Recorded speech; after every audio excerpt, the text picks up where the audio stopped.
உங்க அக்காவை கல்யாணம் ஆகி நம்மள பிரிஞ்சிருந்து ரொம்ப நாளைக்கு அப்புறம் உன்னை பார்க்க வந்திருக்கா. நீ என்னன்னா அவ கூட சரியா பேசவும் கூட மாட்டேங்கிற. அவளதான் இந்த வீட்ல இருந்து தண்ணி தொளிச்சு விட்டமே, இங்க எதுக்கு வந்தா? டேய் கொழுப்பா உன்ன விடுங்கம்மா, அவனே சின்ன பையன். யாரு இவன்? உன் தம்பிக்கு நீ சப்போர்ட்டு.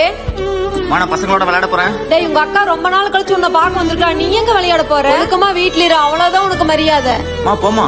டேய் இவன் இன்னும் மாறவே இல்ல. இவனுக்கெல்லாம் கூட பிறந்தவ பாசம் கொஞ்ச நாச்சு இருக்கா?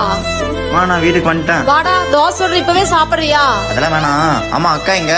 அவ புருஷன் கூப்பிட்டான்னு ஊருக்கே போயிட்டா. ஊருக்கு போயிட்டாளா? என்கிட்ட எதுவுமே அவ சொல்லவே இல்ல. ஆமா, நீ நல்லா ஊர் சுத்து, அவ உங்ககிட்ட சொல்லிட்டு போவா. நான் ஒரு நாள் இந்த வீட்டை விட்டு போகதான் போறேன். நீ கண்டிப்பா வருத்தப்படதான் போற. சத்தியமா வாய்ப்பே இல்ல. நல்லா சந்தோஷமா இருப்பேன். டேய் போயிருவேண்டா. போய்க்கோ. சொன்ன மாதிரியே விட்டு போயிட்டலக்கா. ஓய் மா, இவனுக்கு என் மேல பாசம் எல்லாம் இருக்கு, ஆனா நடிக்கிறான்.